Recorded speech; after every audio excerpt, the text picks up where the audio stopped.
actual top cat, whose intellectual close friends get. Remember that alley cat in a purple vest who ran scams from a trash can? Top Cat wasn't just Hanna-Barbera's attempt at urban comedy. It was a calculated ripoff of the Phil Silvers Show that bombed so badly it was canceled after one season, but somehow became an international phenomenon. Homa Nuka Nuka Appa Wappa is a small, colorful tropical fish, edible but bony. Today, we're counting down 20 wild facts about the con artist cat who failed in America but conquered the world. It was a direct ripoff of the Phil Silvers Show. Hanna-Barbera created Top Cat by literally copying the Phil Silvers Show character dynamics and transplanting them into animated cats. Top Cat was Sergeant Bilco, Officer Dibble was Colonel Hall, and the alley gang replicated Bilco's motor pool soldiers. Right, men, confiscate all gambling equipment. Gambling equipment? Oh, there must be some mistake, sir. This is merely recreational equipment, sir. Episode plots were recycled directly from Silvers' sitcom, get-rich-quick schemes, authority figure conflicts, and comedic failures. The plagiarism was so obvious that Phil Silvers himself commented on it, though he never sued. Find us aboard, they'll throw us in the brig. So you stay here while me and the gang go underground. CBS commissioned the show specifically wanting Bilco with cats. Arnold Stang's voice made Top Cat unmarketable. Arnold Stang voiced Top Cat using his distinctive nasal, high-pitched delivery. How did you get cast in the role of Top Cat? Well, there was a lot of talk about doing this show. That adults found charming, but children found annoying.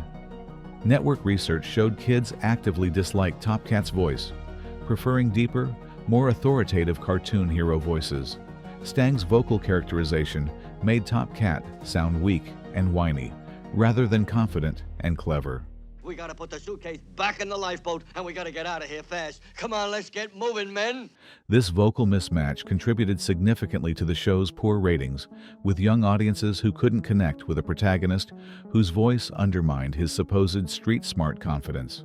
The show was canceled after only 30 episodes. Despite critical acclaim and decent initial ratings, ABC canceled Top Cat after just one season and 30 episodes. I tell my story to the FBI and the press, how I obtained evidence to circumvent a plot to flood away. The cancellation resulted from poor toy sales and sponsor dissatisfaction. Advertisers wanted shows that appealed to children, but Top Cat's sophisticated humor targeted adults. The show's urban setting, con artist protagonist, and cynical worldview alienated young viewers expecting straightforward hero adventures. ABC replaced it with simpler action cartoons that tested better with children demographics and generated stronger merchandise opportunities. The cats never actually caught mice. Despite being cats, Top Cat and his gang never hunted mice, caught birds, or displayed typical feline behaviors. They acted entirely like human con artists who happened to be drawn as cats. This creative decision was intentional. Hanna-Barbera wanted sophisticated urban comedy, not animal slapstick. However, it confused children who expected cartoon cats to behave like cats. The complete absence of feline characteristics made the animal designs feel arbitrary rather than integral to storytelling or humor. Officer Dibble was voiced by a major film actor. Alan Jenkins voiced Officer Dibble, despite being a successful character actor. What about me, TC? You forgot about me, Top Cat. What? In dozens of Hollywood films throughout the 1940s and 1950s.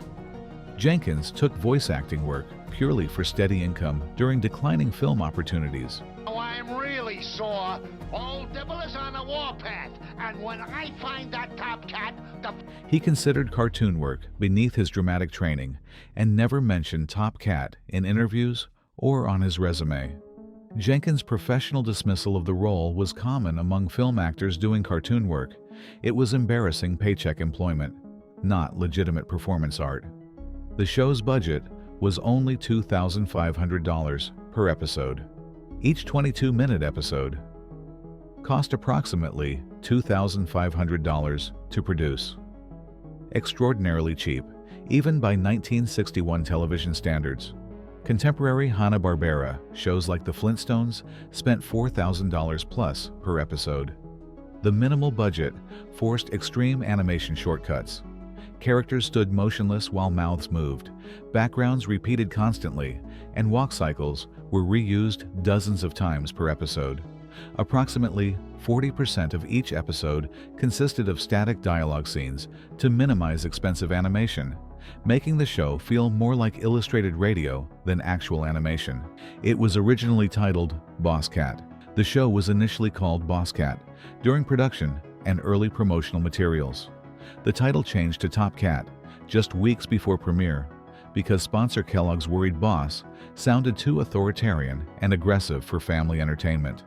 However, the theme song's lyrics, the most effectual Top Cat, Yes, he's a chief, he's a king, but above everything, he's the most tip-top, top cat. retained awkward phrasing from the original Boss Cat version that writers didn't have time to revise.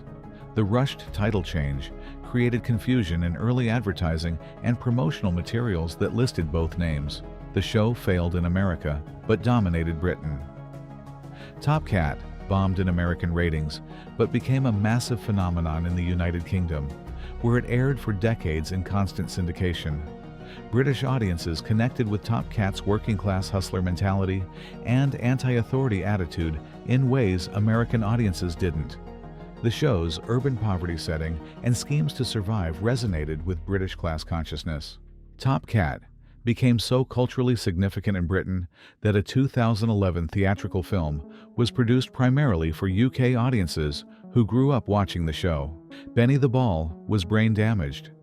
Benny the Ball's childlike personality, confusion, and cognitive limitations were clearly coded as intellectual disability, though never explicitly stated. His character was played for comedy. Not anymore. Why not? I just lost my appetite. Now don't tell me that. His stupidity created problems Top Cat had to solve. Modern audiences find Benny's portrayal uncomfortable, recognizing the ableist humor that made mental disability a punchline. Voice actor Avery Schreiber later expressed regret about playing Benny as developmentally challenged comic relief, acknowledging the characterization was offensive though acceptable in the 1960s television. The Alley Gang had no female characters. The show featured exclusively male characters with no regular female presence across 30 episodes. Occasional female characters appeared as romantic interests or con targets, but never as gang members or equals. This gender exclusion was intentional. Producers believed boys wouldn't watch shows with female protagonists, and The Phil Silvers Show featured all-male casts. The complete absence of female characters limited storytelling possibilities and reflected 1960s television's regressive gender attitudes that assumed male-only narratives were universal. Hanna-Barbera reused Top Cat animation in other shows' background art. Character walk cycles and crowd animation from Top Cat were extensively recycled in later Hanna-Barbera productions, including The Jetsons and Yogi Bear. Careful observers notice identical animation sequences appearing across different shows, with only character designs changed. The animation recycling saved thousands in production costs, but created unintentional visual continuity between unrelated series. This reuse demonstrates how Hanna-Barbera viewed animation as interchangeable commodity assets, rather than unique artistic creations tied to specific properties. The show was criticized for glorifying crime. Parent advocacy groups complained that Top Cat's constant scheming, scamming, and petty crime normalized criminal behavior for children. Episodes featured theft, fraud, con games, and authority defiance without meaningful consequences. Top Cat always escaped punishment, suggesting crime pays if you're clever. The Parents Television Council specifically cited Top Cat as inappropriate children's programming that taught wrong lessons. ABC received complaint letters demanding cancellation, which contributed to network's decision to not renew beyond one season. Arnold Stang ad-libbed most of his dialogue. Top Cat's voice actor Arnold Stang frequently ignored scripts and improvised dialogue during recording sessions, creating lines that felt more natural and comedic than scripted versions. Directors initially resisted, but eventually gave Stang freedom to rewrite his dialogue spontaneously. Other voice actors had to adapt to whatever Stang improvised, responding to lines they'd never heard before. This created authentic conversational spontaneity, but also production chaos that extended recording sessions and occasionally created continuity problems when Stang's improvisation contradicted planned story beats. The trash can headquarters made no practical sense. Top Cat's gang operated from inside a trash can that was physically impossible. Interior scenes showed spacious rooms with furniture, telephones, and multiple cats standing upright. The exterior showed a standard-sized trash can, barely large enough for one cat. No explanation addressed this spatial impossibility. Writers and animators simply ignored physics, treating the trash can as narrative convenience rather than realistic location. Modern viewers find the impossible geometry distracting, though 1960s audiences apparently accepted the absurdity without question. Officer Dibble was originally much more antagonistic. Early episode scripts portrayed Officer Dibble as genuinely threatening authority figure who aggressively pursued Top Cat with real legal consequences. Network executives demanded the character be softened into a bumbling, sympathetic foil who secretly liked Top Cat. This creative interference transformed Dibble from legitimate antagonist into toothless comic relief, eliminating dramatic stakes. Writers resented the notes, arguing the softened Dibble made conflicts feel meaningless. The compromise characterization reflected network fear of controversial content. The show's sponsors pulled out mid-season major sponsor. Kellogg's withdrew support halfway through the season after disappointing cereal sales tied to Top Cat promotions. The sponsor exodus created financial crisis. ABC had to fill commercial time with public service announcements and network promos. Reduced advertising revenue made the show financially unsustainable regardless of creative quality or ratings. The sponsor abandonment demonstrated that 1960s children's programming existed primarily as advertising vehicle. Shows without strong product tie-ins couldn't survive commercially, even with respectable viewership. International dubbing, changed character names, completely different countries renamed characters based on local cultural references. Top Cat became Don Gato in Spanish, Boss in German, and various other names internationally. Benny the Ball became different characters in different markets. These localization changes created incompatible international versions where characters had different personalities and relationships. The dubbing inconsistencies meant Top Cat was essentially different shows in different countries, creating parallel international interpretations with no unified canonical characterization beyond the original English version. A Broadway musical adaptation was attempted and failed. In 1965, producers attempted a Broadway musical adaptation of Top Cat, featuring human actors playing the alley cats. The production closed during previews after catastrophic critical reception and empty theaters. The musical's failure demonstrated that Top Cat's appeal was specific to animation format. Translating the characters to live theater exposed how thin the concept was without cartoon medium's visual flexibility. The expensive theatrical failure convinced rights holders to avoid future adaptation attempts for decades. The show was more popular in reruns than original run. Top Cat's syndication ratings throughout the 1970s and 1980s significantly exceeded its original 1961 broadcast rating. Reruns found audiences who missed or ignored the show initially. The delayed success was too late to matter.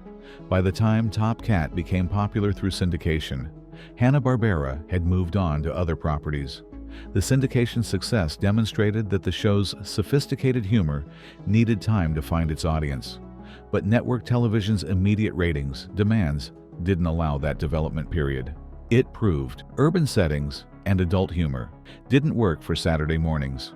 Top Cat demonstrated that sophisticated urban comedy with adult themes couldn't succeed in children's Saturday morning time slots, regardless of animation quality or voice talent.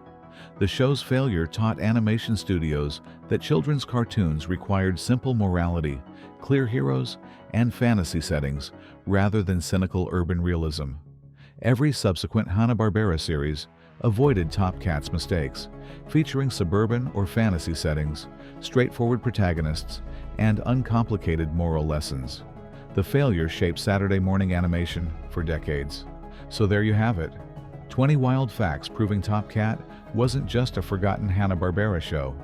It was a cautionary tale about plagiarizing successful sitcoms, misjudging audiences, and how shows can fail domestically while becoming international icons through unpredictable cultural resonance. The wildest part? A show canceled after one season for bombing in America became so beloved in Britain that it got a theatrical movie 50 years later.